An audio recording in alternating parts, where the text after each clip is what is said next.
The definition of agile is the ability to create and respond to change, ultimately dealing with and succeeding in an uncertain or turbulent environment.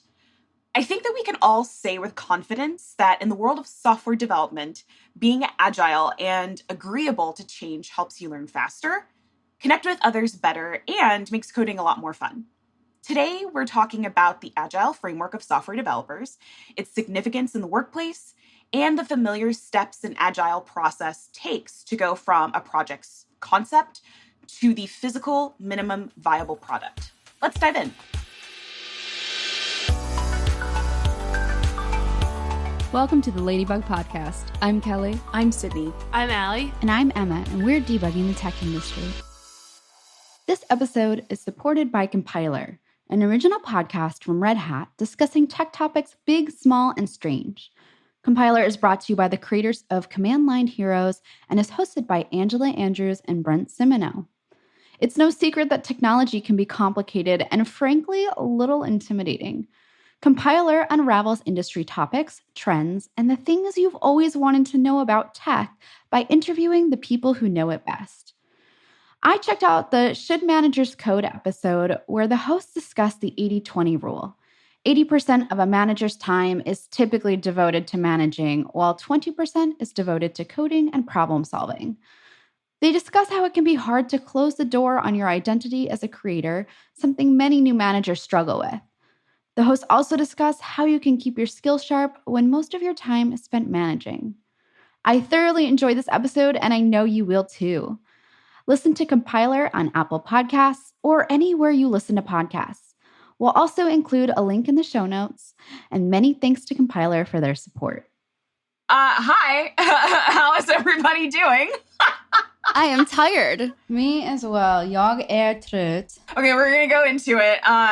But first, before we actually get into our topic today, instead of having to talk about the weather today because it's super shitty outside in St. Louis, rep Missouri.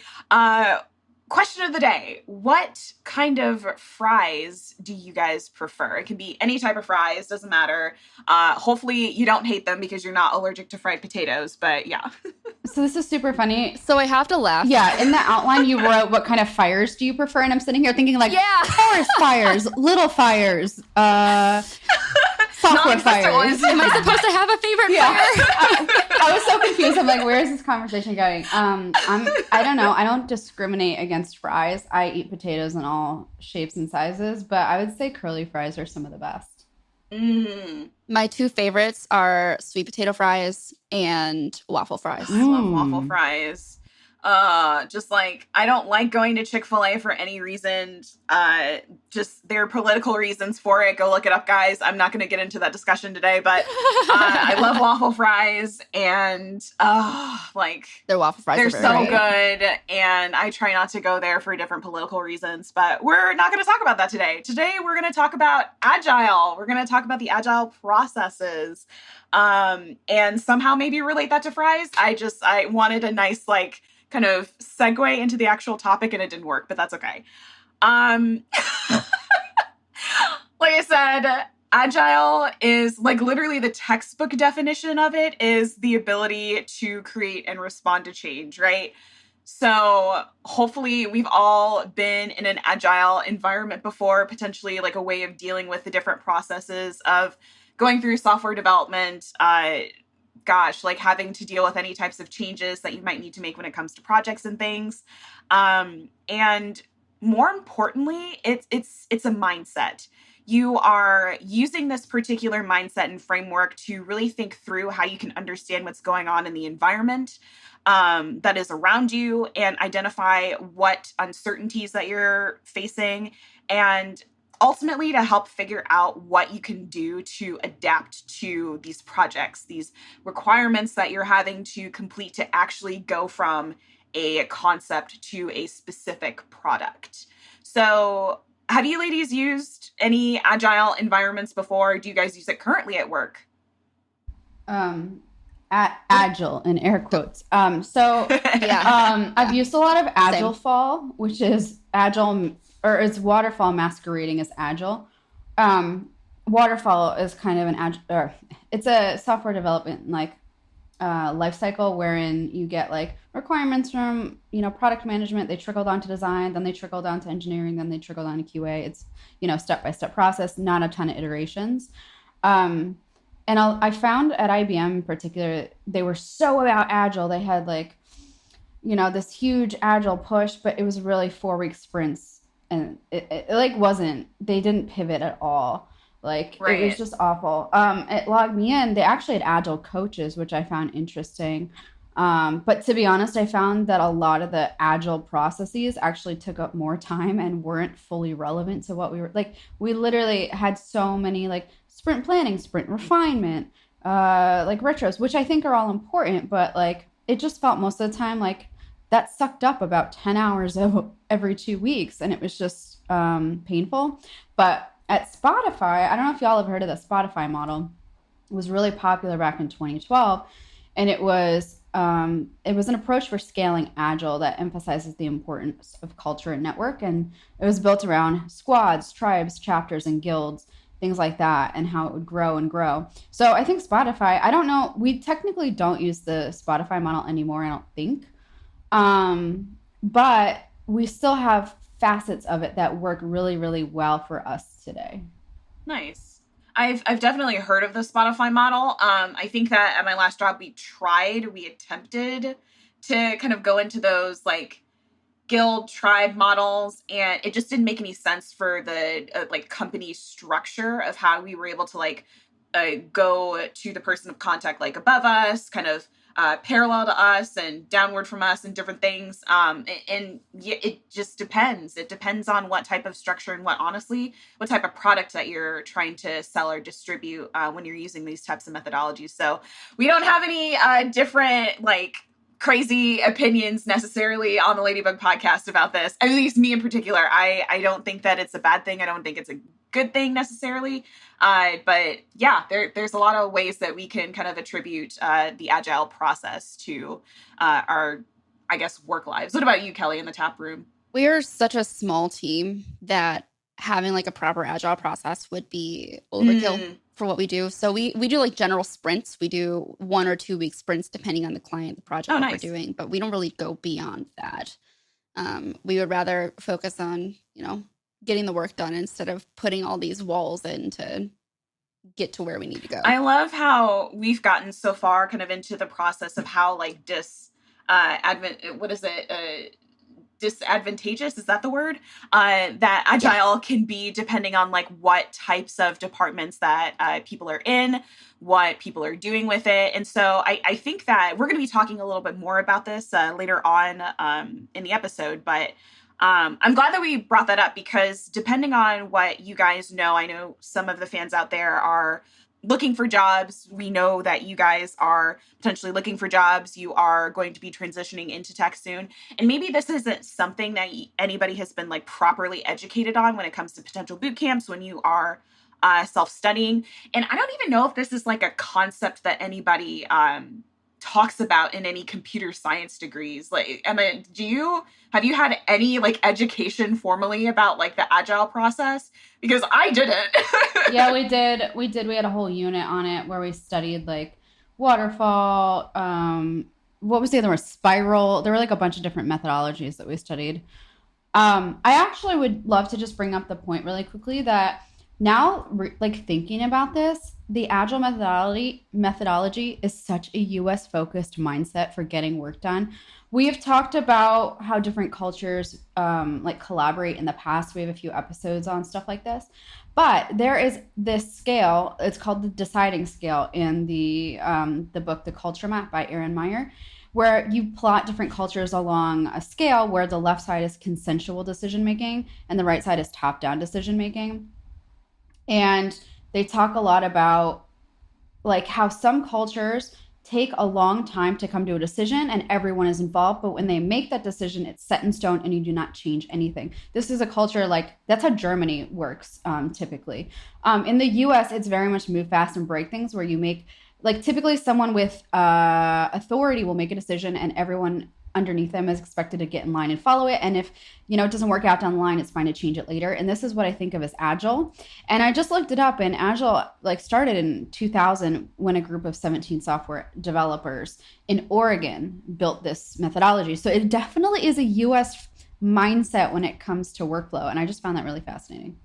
Yeah. And I'm finally reading that book, by the way. Oh, really? Oh, nice.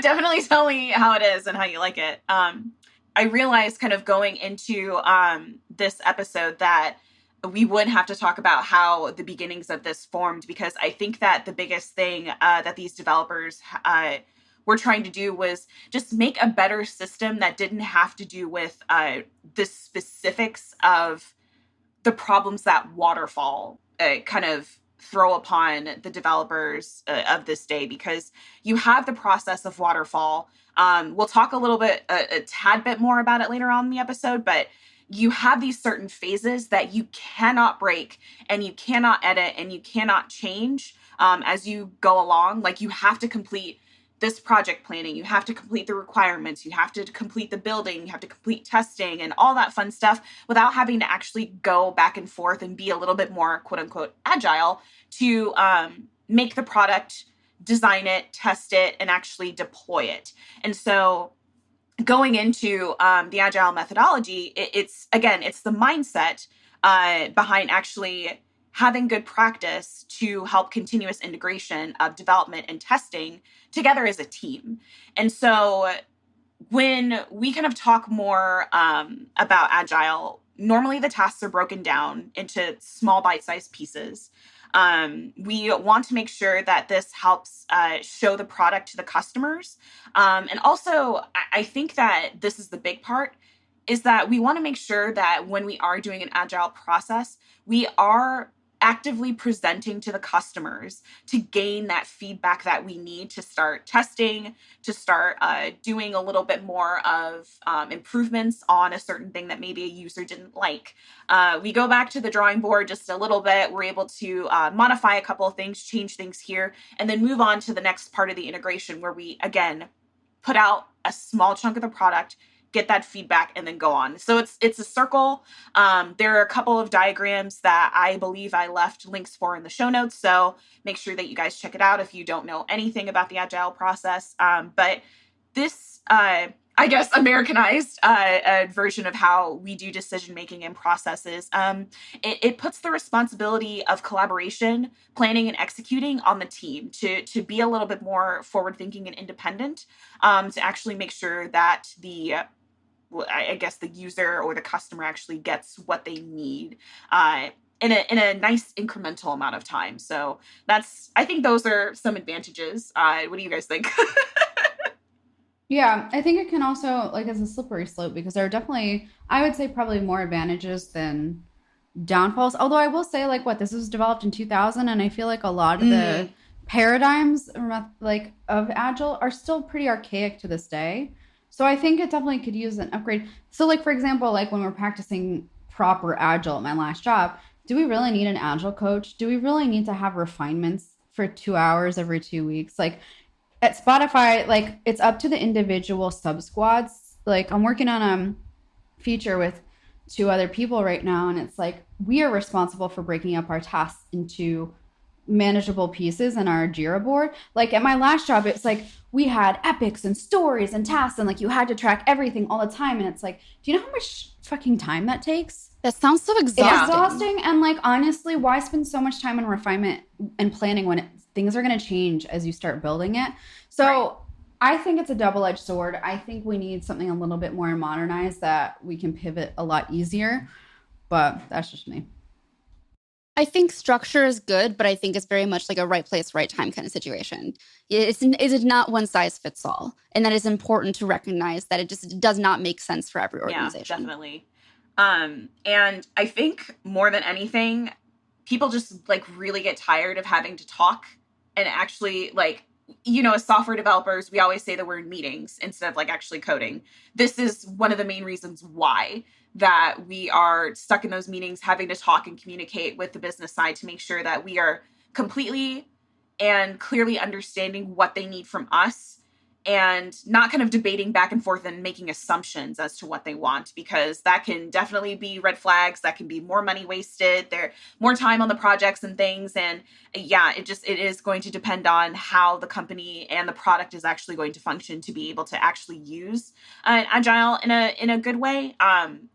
I don't personally love the thought of like a modified Agile, but again, different companies, different teams are going to work in different ways that are going to need that sort of structure, but it needs to be a flexible structure. Very ironic that Agile is somewhat in that way. It's a fine line between like your processes should be flexible enough to allow you to work effectively. Like your work shouldn't have to fit into processes that are just overhead. And I think a lot of companies need to reevaluate what they actually think is agile. But anyway, I'm not going to beat the dead horse. Capitalism! That's basically what it is. It's a subset of like having to make sure that you're like making the right money and doing the right things for the right customer. Customer's always right, all that bullshit. Anyways, let's kind of go into what is going on when it comes to the Agile Manifesto. So Emma had talked about where there was the 17 developers that had actually gotten together thinking about, they're frustrated about like, what are we going to do when it comes to the waterfall? Because it's bullshit. We don't get things done this way, blah, blah, blah, blah, blah. There are two things that came out of that specific meeting. So when it comes to the Agile Manifesto for software development, there are the 4 values. I am saying I put like 3 fingers up and I meant 4, but whatever. 4 values. One's invisible. Right. And 12 principles that came out of this. And so just a rundown of the 4 values for Agile software development. They wanted to make sure, these developers wanted to make sure that what was significant about the value that you were going to put out as a developer is making sure that individuals and interactions are prioritized over processes and tools. So making this product that you are trying to put out be about the people, be about the user that is actually going to use this physical product. Working software over comprehensive documentation. So this, I think, is about making sure that whatever you actually produce to the world is actually working.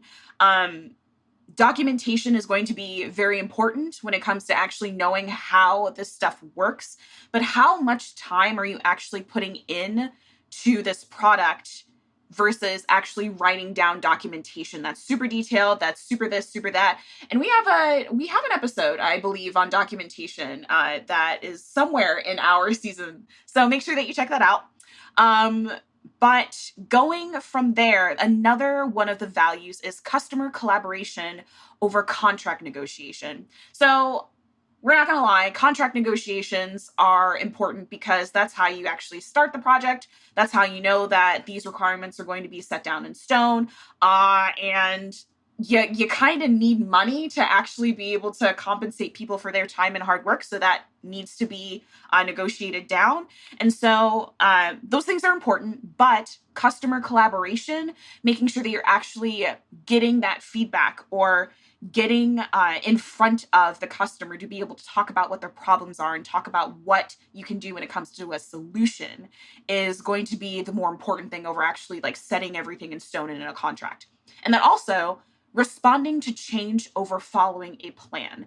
So depending on how you think of Agile, this is going to be a part of what Emma was saying was a double-edged sword, because yes, we are following a plan when it comes to the Agile processes, but responding to the changes that are happening when it comes to the customer's wants, the customer's needs, and what exactly is out there when it comes to potential bugs, when it comes to potential changes that are needed to make this product work is going to be more important than actually like going off and saying like, this isn't a part of the plan. Like we're out, we're not doing this anymore. And again, being flexible, being quote unquote agile to actually make the product work. So, I mean, what do you guys think about the values, I guess, that you're getting out of Agile? I think that makes sense. Just fundamentally, they make sense.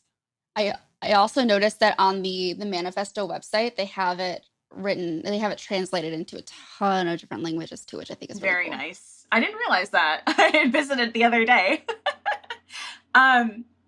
And then what else? We are talking about the 12 principles that were received out of the manifesto. So I'm going to just like run down them so we don't have to like do too much crazy like analyzation of them because there's a lot. There's 12. Yeah. So the first one is our highest priority is to satisfy the customer through early and continuous delivery of valuable software.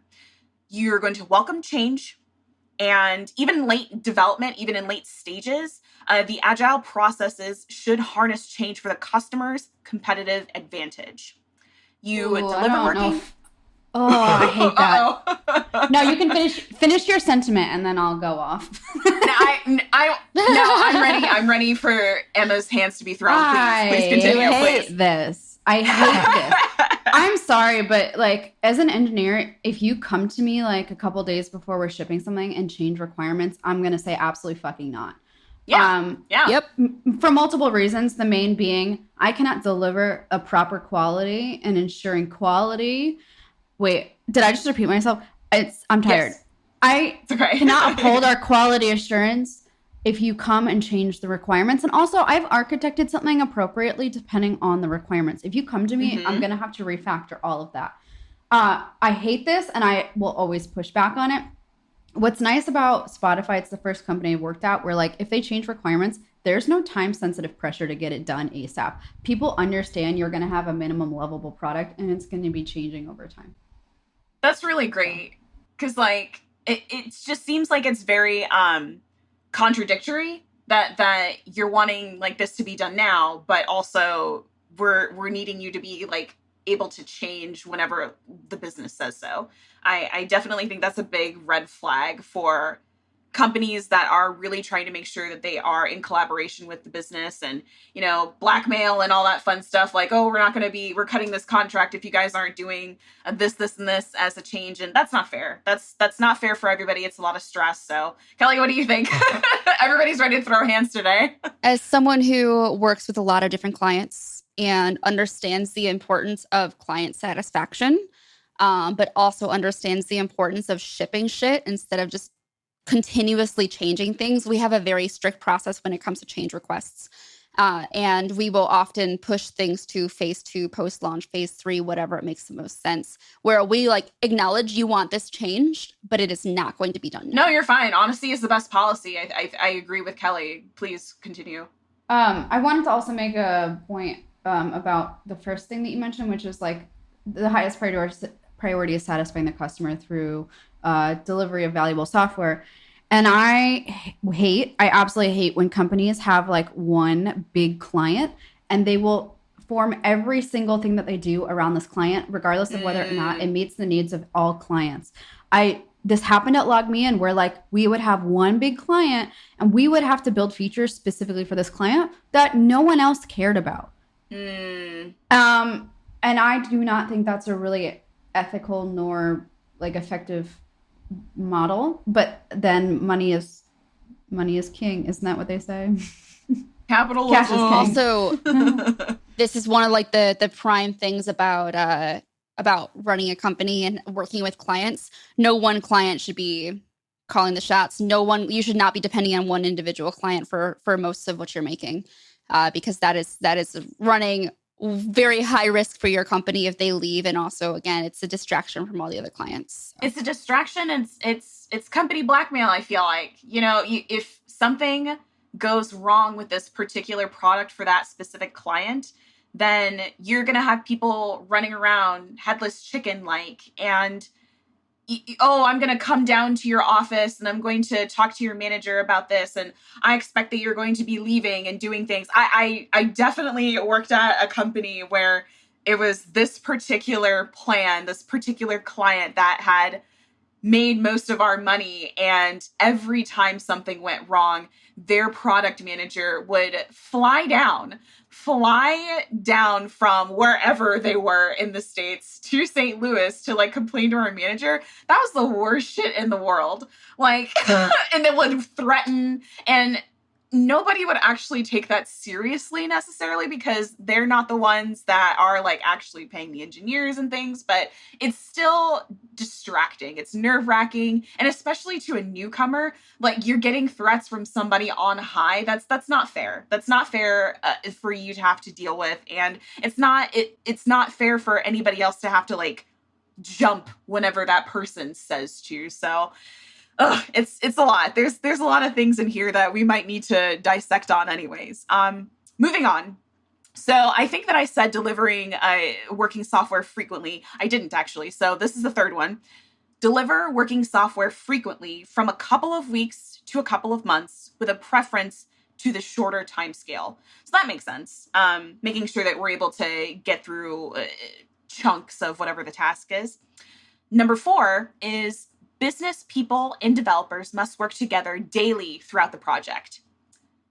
No. I disagree with that too. Do they work together? Yes. Does it have to be daily? Hell no. I would say design and developers work closer than PMs. I mean, like we have a PM that sits on our squad, but I'll be damned if I have to collaborate with him every day.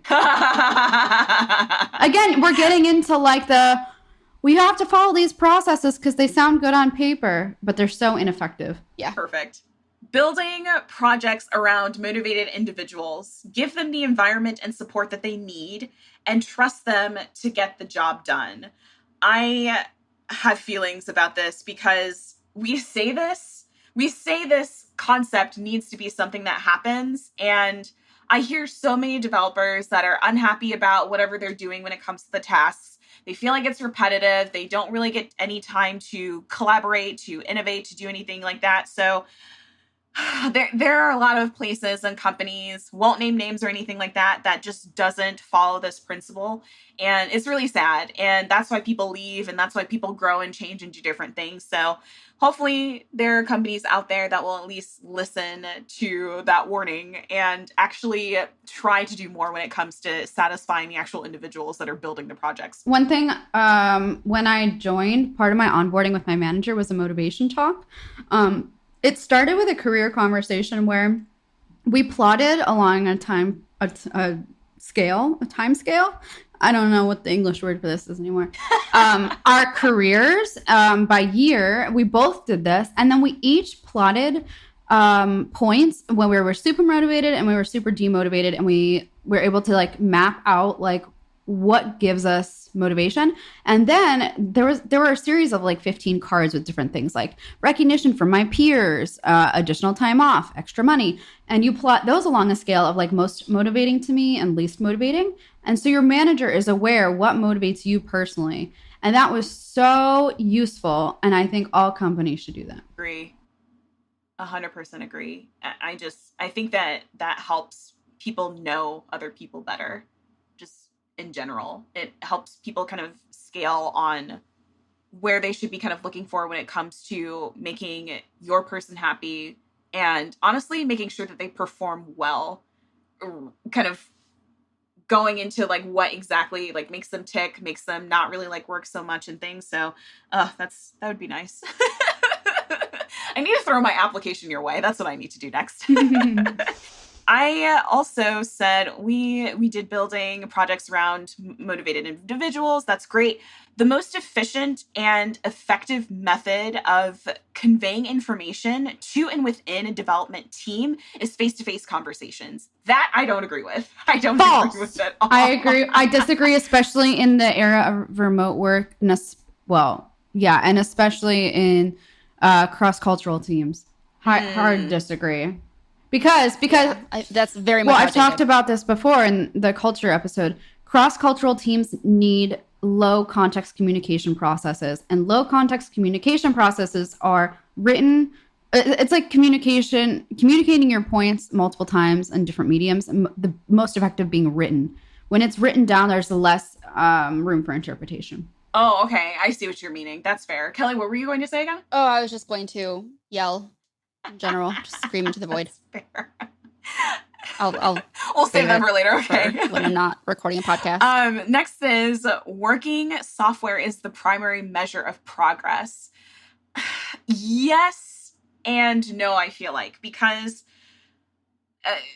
Again, we're just going to kind of talk about like what we're feeling when it comes to these. I don't feel that should be a measure of progress in like the biggest sense, because then you start kind of going down into how the performance of an individual is going to be in that sense. I feel like you're going to be judging your specific developer based on like, okay, whether this is successful. If it's successful, great. If it's not, then people can be penalized for this. And I feel like a lot of companies are starting to go more with like having to use this process, especially this particular principle, as a way to judge performance on different individuals. And I don't love that necessarily. I think that it can be useful, but if this is the majority of how you are going to judge a person's performance, then I don't agree with it. I also disagree, because your software can work, but it might not be effective. Like, what is work? What the fuck does work mean? Does it function without errors? I just built something that says hello. Yeah. It works. It doesn't do anything. It allow every single user, regardless of circumstance or accessibility, the ability to complete tasks that they need to complete? That is a measure of success. And does it do that with joy? I think is a measure of real progress. Because everyone... Okay, I'm going to throw a blanket statement. Anyone can build a working application to some extent. But to make an application that works joyfully is a skill, and that is a measure of progress. I like it. Next is Agile processes promotes sustainable development. The sponsors, developers, and the users should be able to maintain a constant pace indefinitely. I don't know about that one, but I get it, I guess, to bring out that continuous feedback for the customers. I think that it's going to, again, depend on the company, depend on what type of product that they're building, but I get needing that constant pace. I get it. Continuous attention to technical excellence and good design that enhances agility. That is a place where we're going to be making sure that whatever we're actually designing and executing, it's going to execute in a way that is going to work, but enhances the experience of that user and that customer. Sure. Yeah, I agree with that. Absolutely. Simplicity, the art of maximizing the amount of work not done, is essential. So making sure that you are creating a product, and what is it? You like undercommit and then what is it? Overperform, over or something deliver. Like that? Yeah, over deliver. Thank you. So I think that's the simplicity is where they're kind of going with it with that. So that the best architectures requirements and designs emerge from self-organizing teams. I totally agree with that. I think that that gives us a little bit of room to actually collaborate and create things that actually make us happy, as well as making sure that we are satisfying the customers at the same time. So that gives us a little bit of room to actually grow and mature our own careers, as well as making sure that we're satisfying the customers. So yeah, definitely. And I think this is last but not least, of course, at regular intervals, the team reflects on how to become more effective and then tunes and adjusts its behavior accordingly. Yeah. Yeah. I definitely wonder with you guys, is there different processes that you guys use to kind of make sure that you're being more reflective and tuning kind of those behaviors accordingly? We're going to be talking about more of the retrospectives a little bit later when it comes to the Scrum process. But is there anything in particular that you guys do that's maybe like more unique from the Scrum process to actually do that? No, we just have retros every couple weeks and give feedback every quarter. Yeah, like we'll do post-project, like a post-mortem on each of our projects as we close those up. We meet regularly as like an operations team to discuss our process.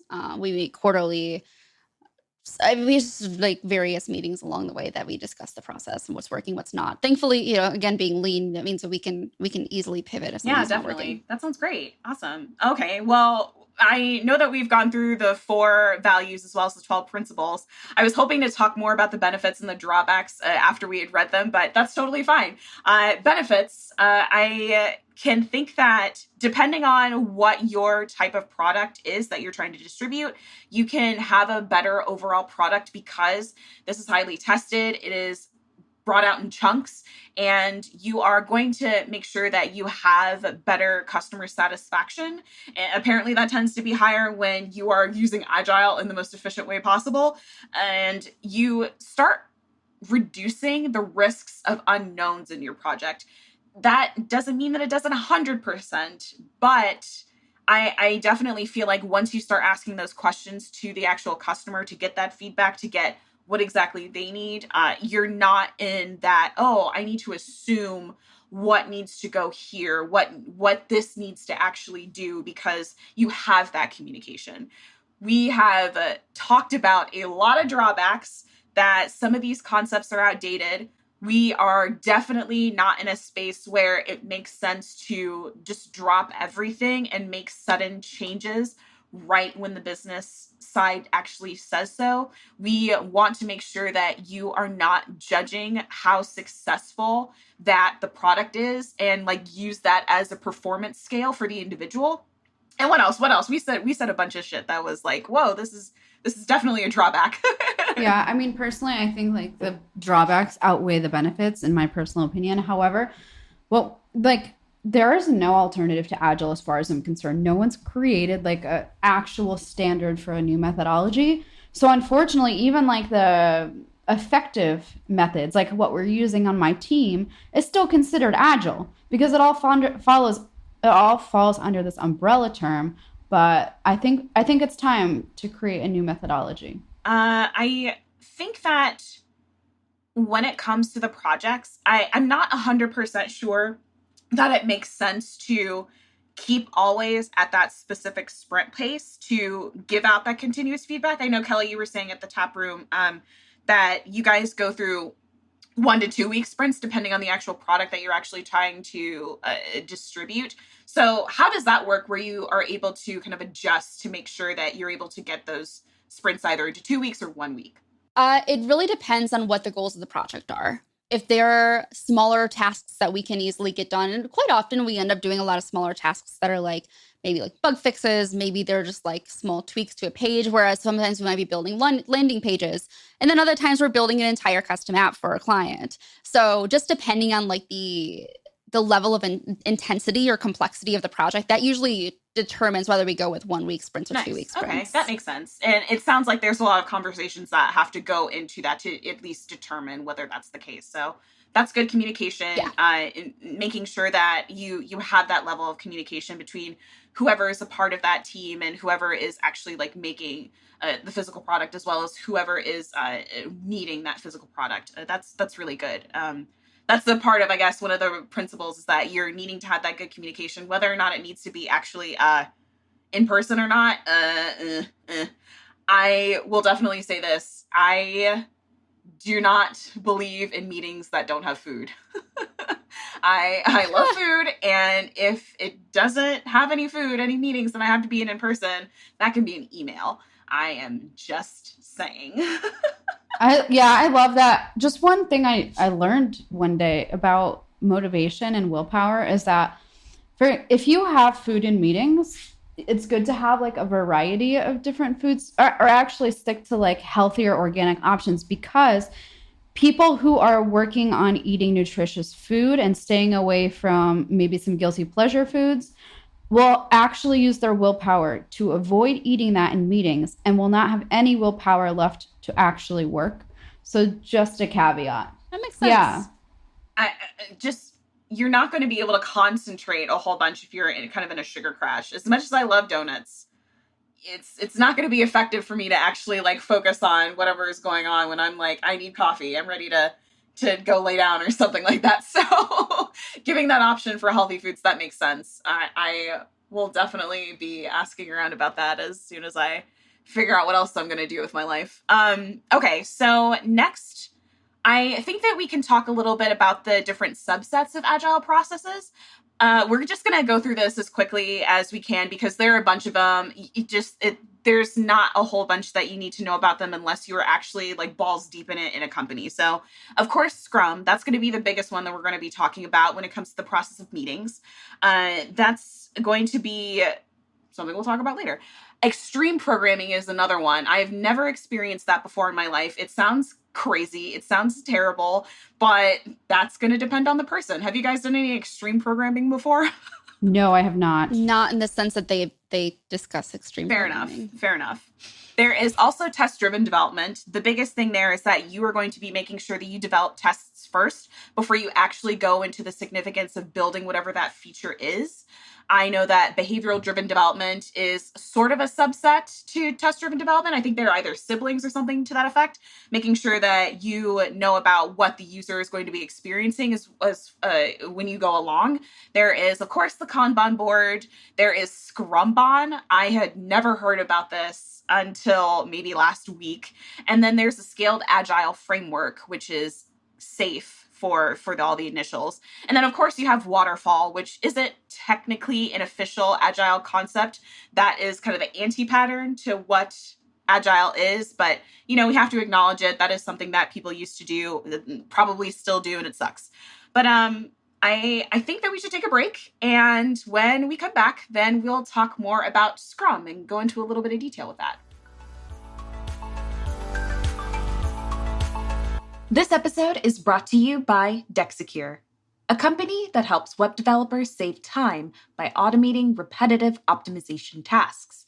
Images, JavaScript, CSS, HTML, fonts, and even third-party assets. Dexecure optimizes them all with just one line of code so you can focus on what you love doing, building new and exciting websites. No matter the device or browser type, Dexecure will always deliver the best version of your website. Visit dexecure.com/ladybug or enter the code LADYBUG for 1 month free when you sign up for any basic or pro plan. Or try it out with a free account. This episode is sponsored by ConfigCat. Easily use feature flags in your code with ConfigCat libraries for 10 plus platforms, including JavaScript, Python, Ruby, Java, and more. Toggle your feature flags visually on the visual dashboard. Hide or expose features in your application without redeploying code. Set targeting rules to allow you to control who has access to new features. ConfigCat allows you to get features out faster, test in production, and do easy rollbacks. You can try it out with their forever free plan or get 25% off any paid plan with the code LADYBUG2021. Release features faster with less risk with ConfigCat. Check them out today at configcat.com.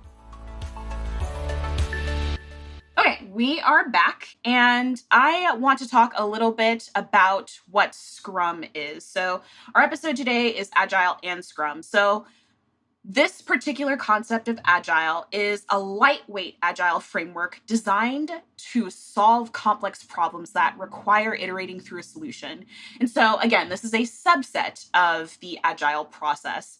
And what I think distinguishes this between like other types of Agile is that you're wanting to make sure that you do things a little bit faster. I think that you're actually making sure that you are bringing out the product, distributing it as fast as you possibly can within those like confines of the sprints, meetings, blah, blah, blah, blah, blah.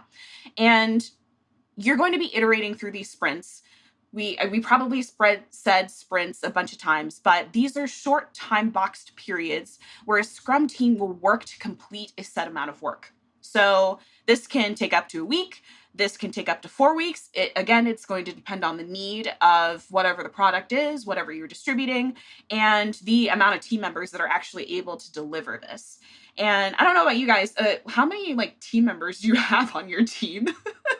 Any of our given projects, it just, again, depends on the size of it. So we might have 2 developers on a project. We might have 5 developers on a project. And then usually one designer, got the project manager, got an account manager.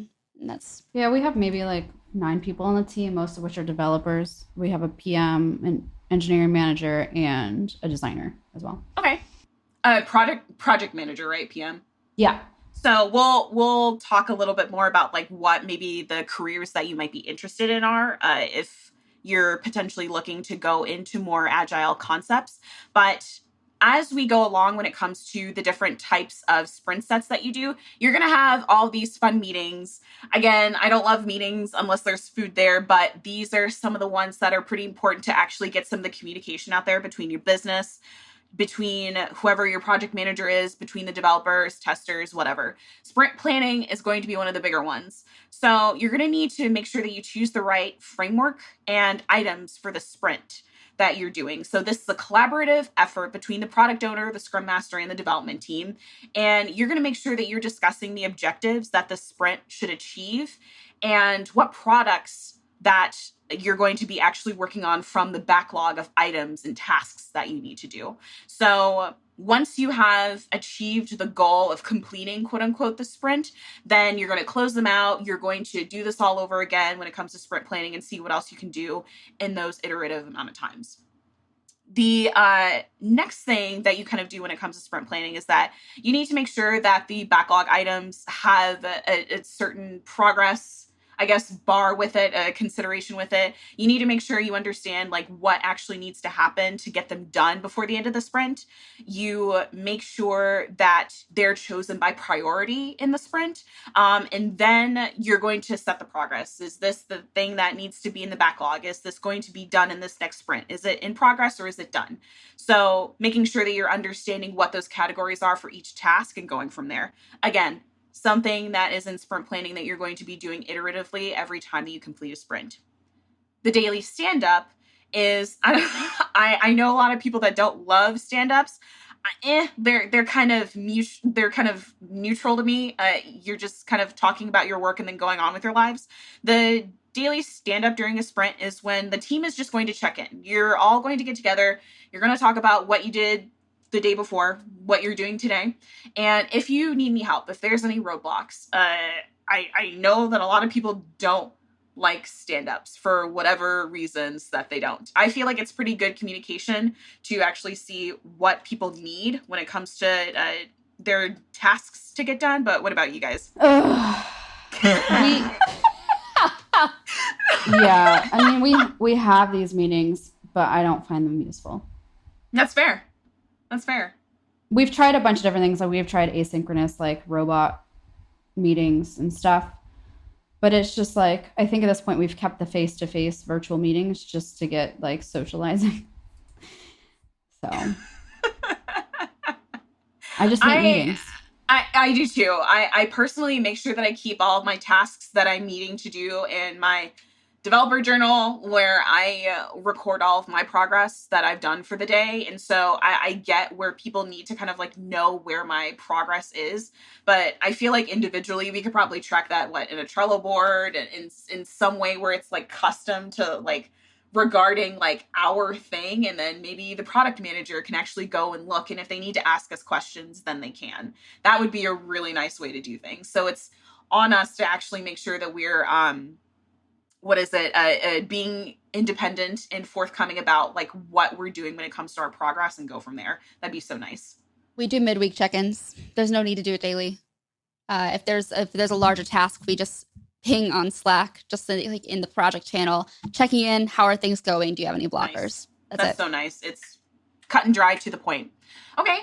Next, I wonder if this is going to be the most important part of the Agile process, especially for Scrum. The sprint review is where you are going to be demonstrating what you have completed during the sprint that you just completed. So this is your team's opportunity to actually showcase the work to the stakeholders, to the project manager, to the customers. And this is going to happen right before you hit production, actually deploying it out somewhere. Normally, I've heard different things. This happens either before deployment or it happens like right after deployment. They kind of experiment online to see if there are different things that are wrong, and then they give us feedback, blah, blah, blah. I think that's going to depend on what your team is actually going to need. And then we'll talk a little bit about sprint retrospectives. So at the top of the show, we talked a little bit on how people kind of go in and actually try and improve their processes of Scrum a little bit better, or of Agile a little bit better. And retrospectives are normally how you do it. Sometimes they're called postmortems. I don't know why we do that when it comes to calling it that, but whatever. But this is your team's opportunity to identify areas of improvement for the next cycle or the next iterative part of your sprint. So what did you like about this sprint? What didn't you like? What were some problems that came up? What were some successes? Shout outs to people that actually did well on something. And where exactly as a team do you need to hit on to actually be a better improving team when it comes to the product that you're distributing? So it's a nice sort of therapy session, I guess, to talk about like what is kind of going on when it comes to the product. I know that was where I definitely let loose when there was like shit hitting the fan and everything. Whether or not it was actually something done about it is debatable, but that is where you can air out your grievances, hopefully in a safe environment. Yeah, I like it. So there is that. Gosh, that is the rundown of kind of how the meetings work when it comes to the Scrum process. We do have some more links in the show notes about what different other concepts that have to go into Scrum as well as Agile, so make sure that you check those out. But I know that some people out here are actually looking and interested potentially in careers that are in potential Scrum or Agile, and you can get certified for knowing these type of concepts. So a Scrum Master is one way that you can be certified in. That is, I like to call them the work therapy person, like the therapist. I like airing my grievances out to my Scrum Masters most of the time. Should I? Probably not, but they're the person that helps kind of guide the team going to wherever they need to go successfully, making sure that they help when it comes to the disagreements on the team, making sure that there is open and honest communication. A product owner, they're going to be the person that is the liaison between the technical side as well as the business side. They're going to be hearing all of the grievances of the customer, making sure that we file those tasks down to the little bits of information that the technical side, the development team actually needs to execute whatever the customer wants and go from there. The business analyst, I've heard different types of degrees on what people need to do when it comes to this type of role, because again, you're helping out with the product owner to negotiate things on the business side, as well as help when it comes to the smaller meetings that the developers and testers don't need to actually go to find out information. I've heard that they also do a little bit of testing, which is kind of cool. So it's just going to depend. You can also be an Agile coach, which is kind of a step up from the Scrum Master from what I understand. And so that person is going to be the person that is teaching more to the development team on how they should be working when it comes to an Agile perspective. And that is where the Agile coach is going to make you think a little bit more critically about how you can flow as a team better together. Maybe they are kind of the team therapist. That's going to depend, but I've had good positive experiences with Agile coaches. And so, yeah, that's one way. Project managers, I think, also do the same thing as product owners, just like at a bigger step. I've always heard them kind of interchangeably, but you can get certifications in all of these roles. And you can also be certified as a Scrum or Agile developer. So you just like know all of these concepts kind of going into an Agile environment and team. So I have been certified. I am currently working on my Scrum Master certification. So that'll hopefully be done soon. But yeah, it's hard. It's definitely hard. I don't know when I'm going to use it, but hopefully I will do so in my career, because being a team therapist is fun, especially when people argue. How about that? I didn't need to go down this Scrum path because I am a trained therapist, so I already checked that box. Wait, what? Or wait, are you serious? Or are you joking? Yeah, I have my master's in social work. No, I'm a trained clinical therapist. Oh, I didn't know that. That is so cool. Maybe I need to start paying very you. Useful for business. I need to start paying you for my therapy. That's what needs to happen. Perfect. 37 days. So 37 days until I'm down there. Almost time. So, okay, I think that we're good with all of the rundown of Agile in this episode. So let's go to shout-outs. Emma, why don't you go first? My shout out is just to everyone that hasn't been verified on Twitter, specifically women and people of color who need to be verified for many reasons. Twitter, get your shit together. Ooh. Thank you. Fighting words. Kelly, what about you? So last week I went to my lake house up in Michigan to relax, and I read 5 books, and it was amazing. But one book in particular I wanted to shout out was Malibu Rising by Taylor Jenkins Reid, which is the same author of Daisy Jones and the Six. Both really phenomenal books. Highly, highly recommend reading. Just a fun fiction to enjoy. Every book she writes is fabulous. Ooh, good to know. What about you? Okay, so shout out to all of my video games from my childhood. So the rundown of this shout out is because I made the executive decision the other day to actually get rid of all of my game platforms and old games that do not serve me anymore. And so I had a pretty fucked up day that day, like actually making that decision and actually like looking through the physical like copies of these games that I like absolutely love and adore. And I sold them and now they're gone. And I have digital copies of all of them, so it doesn't really matter, but it was a fucked up day for me for that. So shout out to my childhood. That kind of formed me into the person that I am today. I will miss all of those games physically, but they still give me the same joy as digital copies on my PlayStation 4. How about that? So yeah, that is it. If you liked this episode, make sure that you tweet about it. We'll select one winner to access the Agile Masterclass course. So make sure that you guys tweet about this. Really important.